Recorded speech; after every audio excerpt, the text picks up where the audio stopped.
20대 대통령 선거가 3주 앞으로 다가왔습니다. 여러분, 누굴 찍을지 정하셨어요?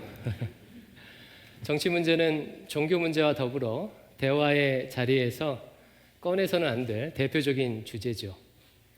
정치적 견해 차이로 인해서 친한 친구끼리 다투기도 하고 심지어 가족들하고도 언쟁을 높이는 일들이 비일비재합니다. 제가 보기에는요, 한국 사회에서는 종교보다 정치 문제가 더 예민한 것 같아요. 종교에 대해서는 그래도 상대를 인정하려고 하는데 이 정치 문제에 대해서는 주장도 세지고 그리고 더 편향적이 되는 것처럼 느껴집니다. 그리스도인들도 별반 다르지 않은 것 같습니다. 정치 문제에 있어서는 신자들도 과격해지거나 거칠어지는 경우가 많습니다. SNS를 보면 신자들마저도 내가 지지하는 후보를 절대화하거나 상대편을 악처럼 여기면서 비방, 조롱 등 악플을 다는 것을 심심치 않게 볼 수가 있습니다. 선거가 있을 때마다 신자, 비신자 가릴 것 없이 편을 가르며 싸우는 일들이 거의 매번 발생하지요. 이런 상황에서 그리스도인으로서 우리는 정치를 어떻게 바라봐야 하고 어떤 입장에 서야 할까요? 정치에 관심을 가져야 하는 것일까요? 아니면 차라리 무관심하는 것이 나을까요? 기독교 역사를 보면 교회는 정치와 아주 깊은 관계를 맺어왔습니다. 구약 시대에는 정치와 종교가 일치된 신정일치 시대였죠. 신약 성경이 쓰일 당시는 교회는요, 오랜 기간 동안 정부로부터 노골적인 핍박을 받았습니다. 중세 1000년 동안에는 교회는 국가와 힘의 줄다리기를 하면서 소위 크리스텐둠, 기독교 국가를 경험하기도 했어요. 그리고 지금은요, 정치와 종교가 분리된 정교 분리의 원칙을 기본으로 하는 시대에 살고 있습니다. 이 과정에서 교회는 정치 혹은 국가에 대한 입장을 신학적으로, 교리적으로 정리해 왔습니다. 때문에 우리가 조금만 관심을 가지고 공부하면 신자가 혹은 교회가 정치 문제에 대해서 어떤 입장을 취해야 하는지 많은 기독교 유산을 배울 수가 있습니다. 그러나 안타깝게도 그런 내용들을 배울 기회가 별로 없었던 것 같아요. 정치 문제가 매우 예민하기에 강단에서 잘 다루지 않았습니다. 정치에 관한 설교는요, 믿져야 본전이에요. 그러다 보니까 신자들도 정치에 대한 성경적, 신학적 기준이 막연한 경우가 많습니다. 그래서 저는 이번 주와 다음 주에 대선을 앞두고 신자가 정치 문제에 대해서 어떤 관점을 가져야 하는지를 나누려고 합니다. 다만 이 30분 안에 많은 내용을 다루는 것은 불가능하기 때문에 이번에는요, 정치에 대한 신자의 가장 기본적인 태도에 대해서만 나누도록 하겠습니다. 오늘은 정치 문제에 대한 신자의 가장 기본적인 태도 3가지를 나누고요, 다음 주에는 신자가 지향해야 할 정치적 입장에 대해서 나누겠습니다. 신자가 정치 문제에 대해 기본적으로 가져야 할 태도 첫 번째는요, 신자는, 성도는 어떤 정파나 어떤 인물 혹은 특정 이데올로기를 우상화해서는 안 됩니다. 여러분, 우상화가 무엇입니까? 피조물을 절대화하는 게 우상화죠. 특정 정파 혹은 특정 이데올로기가 세상을 구원할 것처럼 절대적 가치를 부여하는 것이 정치 우상화입니다. 사랑하는 성도 여러분, 정치는 세상을 구원할 수는 없습니다. 정치는 악한 세상의 질서를 유지하기 위해서 하나님께서 일반 은총으로 허락하신 것입니다. 하나님은 국가 제도를 통해서 이 땅에 악이 관영하지 못하도록 제어하시고 시민들과 교회가 평안할 수 있도록 보전하십니다. 국가나 정치는 하나님의 구원의 역사의 하나의 도구일 뿐이지 정치 자체가 세상을 구원하는 것이 아닙니다.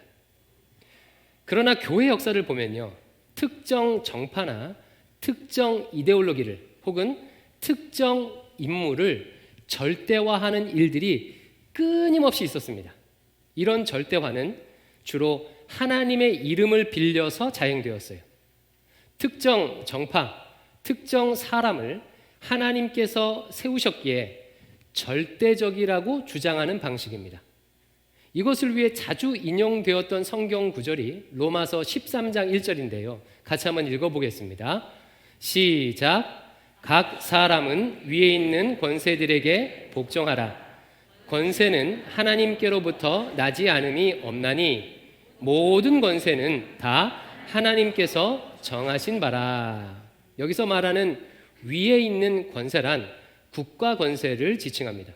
이 말씀을 보면요, 하나님께서 정하신 위에 있는 권세들에게 복종하라고 말해요.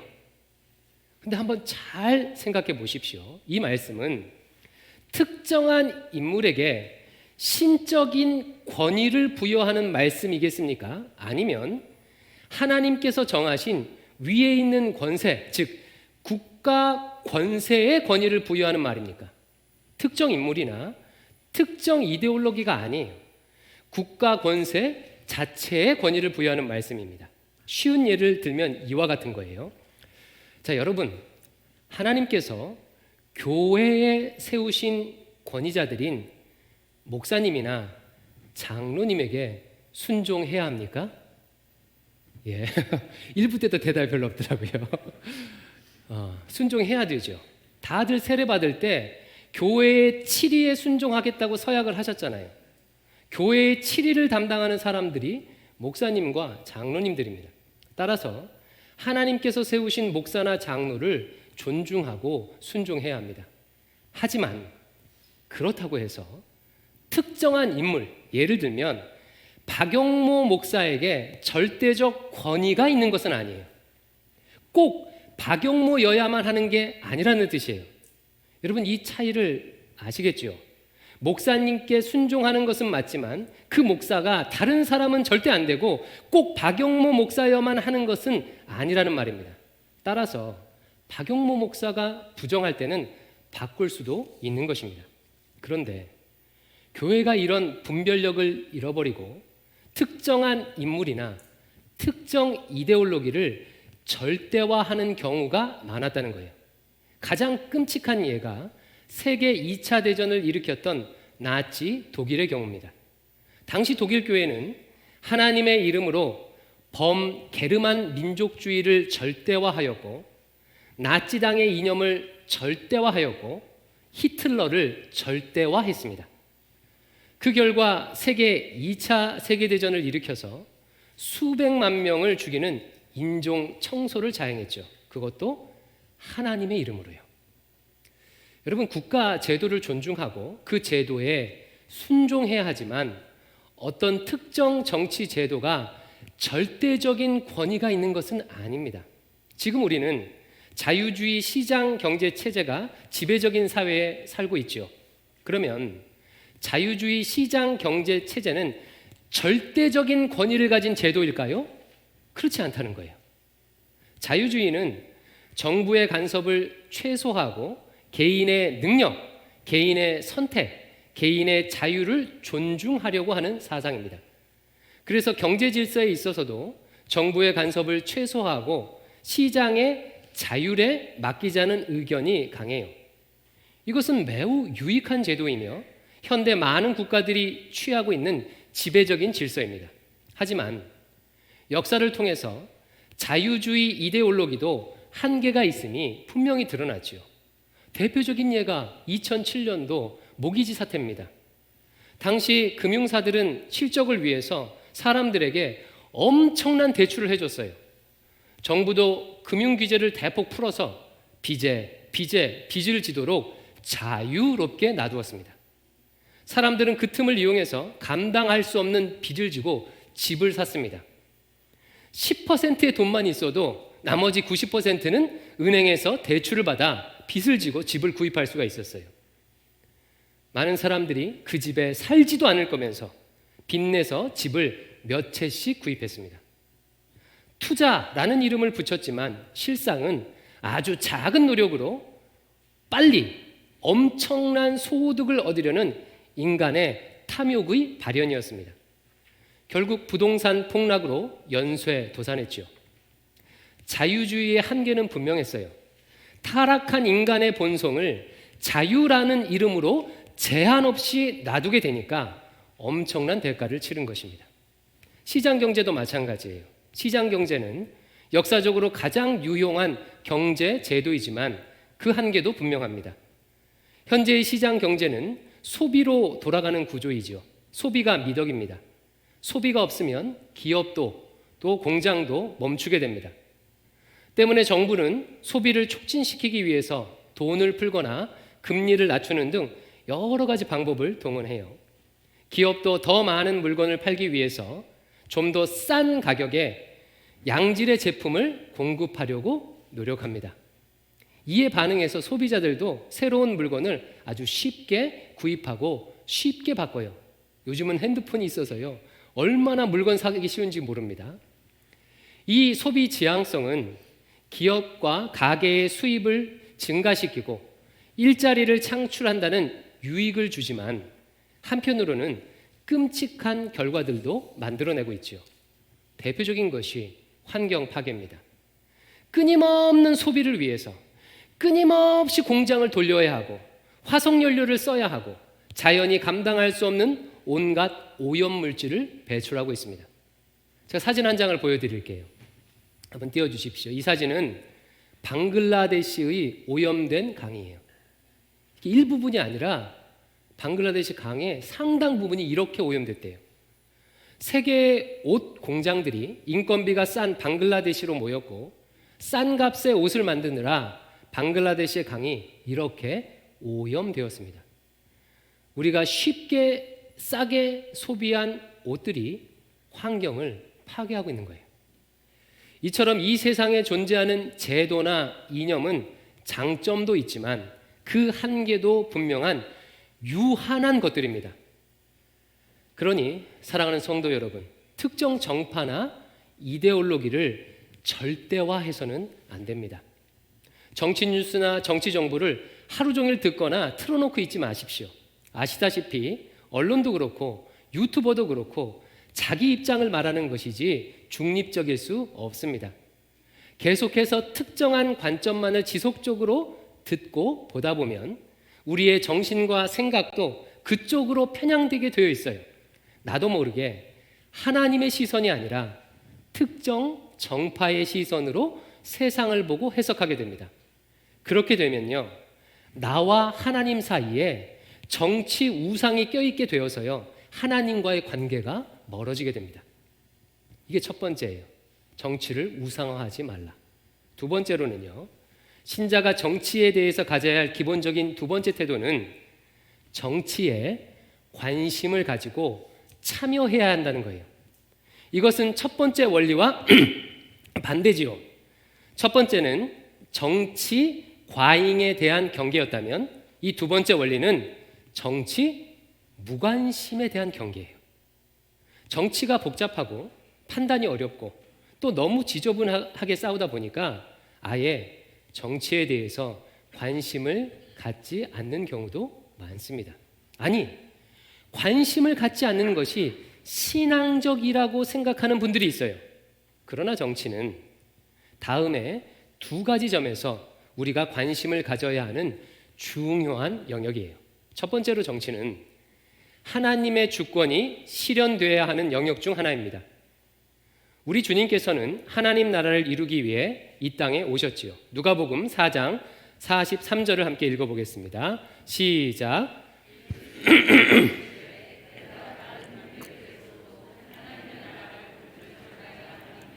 나는 이 일을 위해 보내심을 받았노라 하시고, 말씀 보니까 우리 예수님께서는 무엇을 위해 보내심을 받았대요? 하나님 나라 복음을 전하기 위해 복음을 받았대요.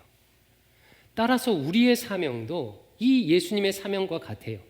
이 땅에 하나님의 나라를 이루는 것이 우리의 사명입니다. 그러면 중요한 질문 하나 드려보겠습니다. 우리가 이 땅에서 이루어야 할 하나님 나라의 영역에 정치 영역은 포함될까요? 아니면 배제될까요? 예, 당연히 포함되지요. 이 세상에서 하나님의 주권이 미치지 않아야 하는 영역은 하나도 없습니다. 인간의 타락으로 인해서 일시적으로 죄가 세상의 주인 노릇하고 있는 것처럼 보이지만 하나님 나라가 완성되게 되면 인간들뿐만 아니라 모든 피조물들이, 그리고 정치, 경제, 사회, 문화 모든 영역이 하나님의 주권을 인정하게 될 것입니다. 물이 바다 덮음같이 여호와의 영광을 인정하는 것이 온 세상에 충만하게 될 거예요. 그리고 신자는 이 일을 이루어야 할 사명을 가지고 있습니다. 사랑하는 성도 여러분, 우리의 사명은요, 그냥 단지 시집, 장가가고 취직하고 집 사고 병 걸리지 않고 오래 살다가 고통 없이 죽는 게 우리의 사명이 아니에요. 신자의 사명은 이 땅에, 온 세상에 하나님 나라를 이루는 것입니다. 그리고 이 영역에는 정치도 포함됩니다. 그러므로 신자는 정치 문제를 간과할 수가 없어요. 우리가 정치 문제에 관심을 가져야 하는 두 번째 이유는 이웃 사랑 때문입니다. 마태복음 22장 39절 40절을 같이 읽어볼게요. 시작. 둘째도 그와 같으니 내 이웃을 내 자신과 같이 사랑하라 하셨으니 이 두 계명이 온 율법과 선지자의 강령이니라. 아멘. 성경은 내 몸과 같이 이웃을 사랑해야 한다고 교훈합니다. 이웃 사랑은 신자의 선택의 영역이 아니에요. 신자라면 반드시 이웃을 사랑해야 합니다. 이것이 율법이요 선지자의 강령이에요. 그래서 신자라면 누구나 이웃 사랑을 실천하기 위해서 노력하죠. 우리가 이웃 사랑을 실천하는 방법은 크게 두 가지입니다. 하나는 개인적으로 하는 방법이 있고, 다른 하나는 제도적으로 하는 방법이 있어요. 예를 들면 이와 같아요. 우리 근처에 장애를 가지신 분들이 모여 살고 있는 마을이 있다고 한번 가정해 보겠습니다. 이제 그분들이 병원에 가야 하는데 그 마을은요, 너무 외진 곳에 있다 보니까 도로가 제대로 안 나 있는 거예요. 차가 다니지 못하는 거예요. 그래서 병원도 가지 못하고 고생하고 있었어요. 이때 한 성도가 설교 말씀을 듣고 감동을 받아서 이웃사랑을 실천하기로 결정했습니다. 그 마을로 가서요, 병원에 가려고 하는 사람들을 직접 업어다가 병원에 데려다주고 데려오는 일을 반복을 했어요.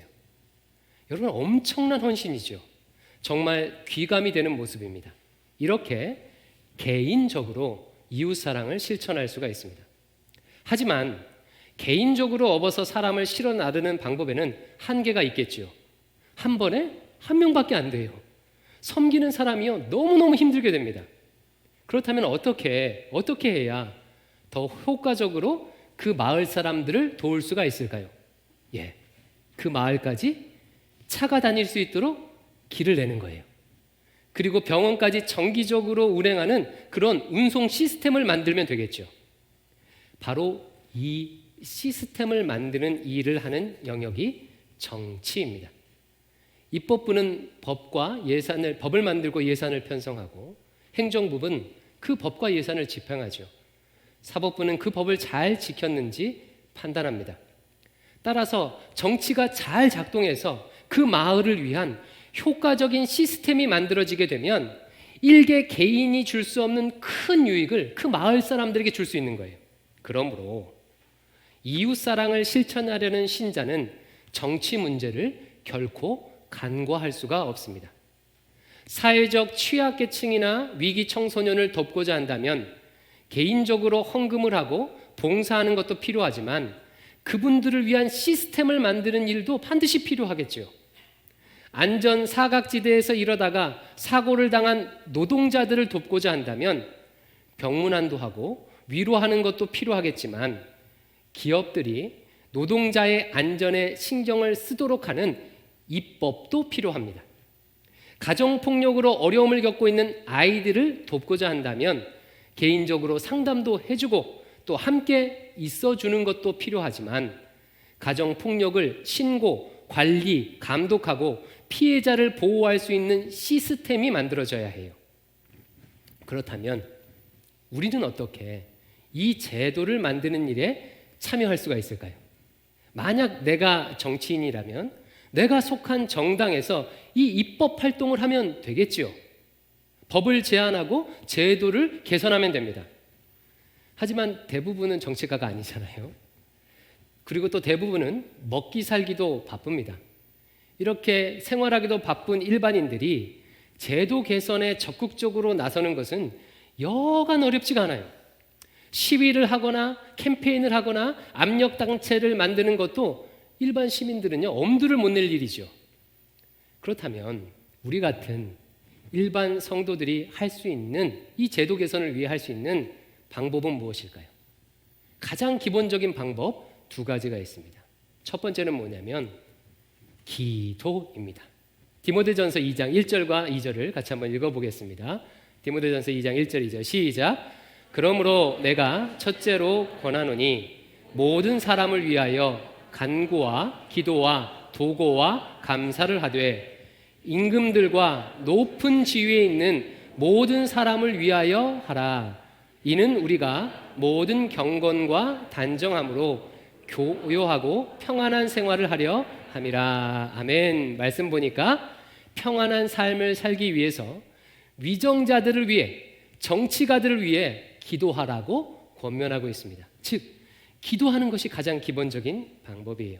그러면 기도하는 것 말고요, 우리 같은 일반인들이 제도 개선에 직접적으로 참여할 수 있는 다른 쉬운 방법은 없을까요? 여러분, 있습니다. 그게 무엇일까요? 투표하는 거예요. 투표입니다. 우리나라는 대통령과 국회의원, 지방자치단체장과 지방의원들을 국민의 투표를 통해 선출하도록 하고 있죠. 따라서 우리의 소중한 한 표를 행사함으로 적절한 제도를 만드는 일에 직접적으로 동참할 수가 있습니다. 합당한 공약을 내건 사람이나 정당에 투표하여 제도 변화에 참여할 수 있다는 거예요. 그래서 투표는 시민의 기본적인 권리이자 의무일 뿐만 아니라 신자의 권리이자 의무이기도 합니다. 사랑하는 성도 여러분, 성경은 우리가 정치 문제에도 관심을 가지고 우리의 책임을 감당할 것을 교훈합니다. 정치 영역에 하나님의 나라의 공의와 정의가 이루어지도록, 정치를 통해서 이웃 사랑이 실현되도록 책임을 감당하시기 바랍니다. 마지막으로요, 신자가 정치 문제에 대해 가져야 할 기본적인 태도는요, 중요합니다. 나의 정체성이 무엇인지 확실히 아는 거예요. 신자의 정체성이 무엇인지 확실히 아는 것입니다. 미국의 선거를 분석한 책 중에서 조지 레이코프라는 사람이 쓴 코끼리는 생각하지 마라는 책이 있습니다. 이 책은요, 사람들이 무엇을 기준으로 투표하는지를 분석해 놓았어요. 여러분, 좀 궁금하죠? 사람들이 무엇을 기준으로 투표를 할까요? 분석 결과가 매우 흥미롭습니다. 많은 사람들이요, 자신의 이익이 되는 공약을 내세운 정치인이나 정당에 투표하지 않는다는 거예요. 대신에 자신의 정체성에 맞추어 투표한다고 합니다.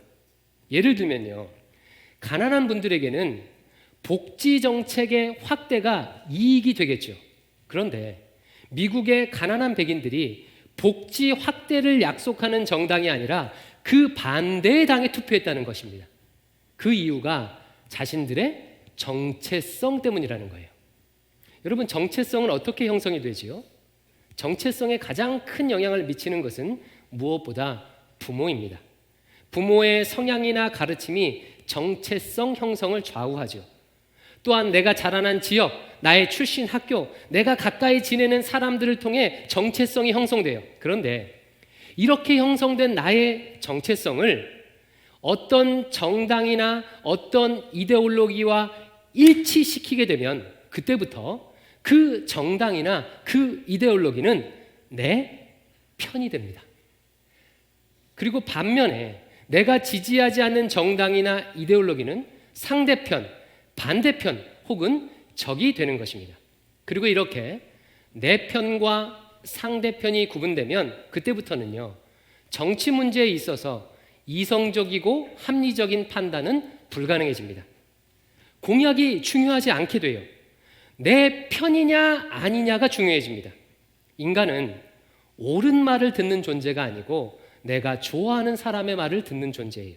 내 편의 말을 듣습니다.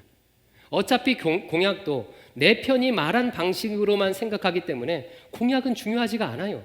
그냥 무조건 내 편을 찍는 거예요. 내 편이 하는 잘못은 실수이거나 부주의가 되고 상대편의 잘못은 그가 악하다는 증거가 돼요. 언론이나 선거꾼들은 이런 인간의 심리를 선거에 적극적으로 활용합니다. 그래서 선거에서 제일 많이 활용되는 방식은요, 네거티브 전략이에요. 여러분, 사람들이 자신의 이익을 위해 투표한다면 정치인들이 당연히 공약을 강조하겠죠. 여러분, 이 공약이 당신의 이익을 증가시켜 줄 것입니다. 이런 식으로 선거운동할 거예요. 하지만 실제로는 정체성에 기반하여 투표하기에 공약보다는 상대방의 흠을 드러내는 네거티브 전략에 주력합니다. 만약에 신자가 자신의 정체성을 특정 지역, 특정 출신, 계층 등에 기반하여 자신의 정체성을 세우게 된다면 신자도 동일한 오류에 빠질 수가 있습니다. 정치 문제에 있어서 그리스도인이라는 정체성보다 정파적 정체성이 더 중요해지게 돼요. 따라서 같은 신앙 안에 있는 것보다 같은 정치적 입장에 있는 것이 더 중요해지게 됩니다. 목사님께서 설교할 때 자기 편에 맞는 이야기를 해주길 바라게 되는 거예요. 그러므로 정치 문제를 하나님의 관점으로 바라보고 생각하기 위해 제일 중요한 것은 신자의 정체성이 무엇인지 확실히 아는 것입니다. 오늘 본문 말씀은 신자의 정체성을 다음과 같이 분명하게 규정하고 있어요. 베드로전서 2장 9절입니다. 같이 읽어보겠습니다. 시작. 그러나 너희는 택하신 족속이요 왕 같은 제사장들이요 거룩한 나라요 그의 소유가 된 백성이니 이는 너희를 어두운 데서 불러내어 그의 기이한 빛에 들어가게 하신 이의 아름다운 덕을 선포하게 하려 하심이라. 아멘. 사랑하는 성도 여러분, 신자란 어떤 사람입니까? 어두운 데서 불러낸 구별된 하나님의 택한 백성이에요. 그리스도인은 더 이상 어두운 세상의 방식대로 생각하고 말하고 행동하는 사람이 아닙니다. 어떤 정파의 입장을 대변하거나 정치적 이데올로기를 실현하는 사람이 아니에요. 하나님의 아름다운 덕, 복음을 선포하도록 세움을 받은 사람이 그리스도인들입니다. 피는 물보다 진하다는 말이 있죠. 예, 맞습니다. 혈육이나 출신은 나의 정체성을 규정하는 매우 중요한 요소예요. 하지만 혈통적 피보다 더 진한 것이 예수 그리스도의 피입니다. 예수 그리스도의 피값으로 구원받은 모든 신자는 그리스도 안에서 한 가족이며 한 형제 자매입니다. 지역, 출신, 나라, 인종, 계층, 성별, 사회적 지위보다 더 강력한 것이 그리스도인이라는 정체성이에요. 그래서 초대교회를 보면 그리스도인이라는 정체성으로 인해서 노예와 주인이, 여자와 남자가, 유대인과 헬라인이 같은 식탁에 앉아서 예수님의 살과 피를 함께 나누었습니다. 사랑하는 성도 여러분, 여당이냐 야당이냐, 전라도 출신이냐 경상도 출신이냐, 진보냐 보수냐, 좌파냐 우파냐 보다 더 앞선 것이 그리스도인이라는 정체성이라는 것을 명심하시기 바랍니다. 그러므로 정치 문제에 있어서 어느 편이냐고 묻지 마십시오. 우리는 다 하나이며 그리스도 편입니다. 우리가 이 땅에 이루어야 하는 것은 정치적 이데올로기나 정치적 어떤 정파의 유익이 아니에요. 우리가 이루어야 하는 것은 하나님 나라의 공의와 정의입니다. 우리는 조국과 민족의 무궁한 영광을 위해 몸과 마음을 바쳐 충성을 다하도록 부름받은 존재가 아니에요. 신자는 먼저 하나님의 나라의 의와 먼저 하나님 나라의 의를 구하도록 부름받은 하나님 나라의 백성입니다. 신자가 투표할 때 어떤 당이나 인물을 선택하는 이유는 그 편이어서가 아닙니다. 그 순간에 그 당이, 그 인물이 하나님 나라의 공의와 정의를 더 이룰 수 있다고 판단하기 때문이에요. 그러므로 혹시 자신이 정치 문제에 있어서 편 가르기를 하는 사람이라고 생각이 된다면 나의 정체성의 기반을 어디에 두고 있는지 심각하게 자문해 보시기 바랍니다. 사랑하는 성도 여러분, 우리는 거룩하게 구별된 그리스도인입니다. 우리는 예수의 사람들입니다. 이 정체성을 가지고 정치를 바라봐야 합니다. 대광의 모든 성도들은 이번 선거에서 이와 같은 자세로 임해 주시기를 주의 이름으로 축원합니다.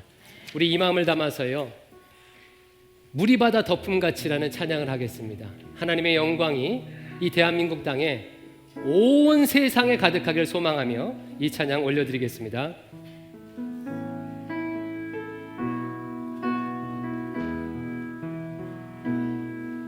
세상 모든 민족이 구원을 얻기까지 쉬지 않으시는 하나님, 주의 심장 가지고 우리 이제 일어나 주 따르게 하소서. 세상 모든 육체가 주의 영광 보도록 우릴 부르시는 하나님, 주의 손과 발 되어 세상을 치유하며 주 섬기게 하소서. 물이 바다 덮음같이, 물이 바다 덮음같이 여호와의 영광을 인정하는 것이 온 세상 가득하리라. 물이 바다 덮음같이, 물이 바다 덮음같이, 물이 바다 덮. 우리 한 번 더 찬양하겠습니다. 세상 모든 민족이, 세상 모든 민족이 구원을 얻기까지 쉬지 않으시는 하나님, 주의 심장 가지고 우리 이제 일어나 주 따르게 하소서. 세상 모든 육체가, 세상 모든 육체가 주의 영광 보도록 우릴 부르시는 하나님, 주의 손과 발 되어 세상을 치유하며 주 섬기게 하소서. 물이 바다 덮음같이 여호와의 영광을 인정하는 것이 온 세상 가득하리라. 물이 바다 덮음같이, 물이 바다 덮음같이, 물이 바다 덮음같이. 기도하겠습니다. 아버지 하나님, 물이 바다 덮음같이 온 세상 가운데 하나님의 영광으로 충만하도록 인도해 주시옵소서. 이 일을 위해 우리를 세워주셨는데 이 땅에서 이 사명 감당하는 대광의 모든 성도들 되도록 인도하여 주시옵소서. 예수님 이름으로 기도드립니다. 아멘.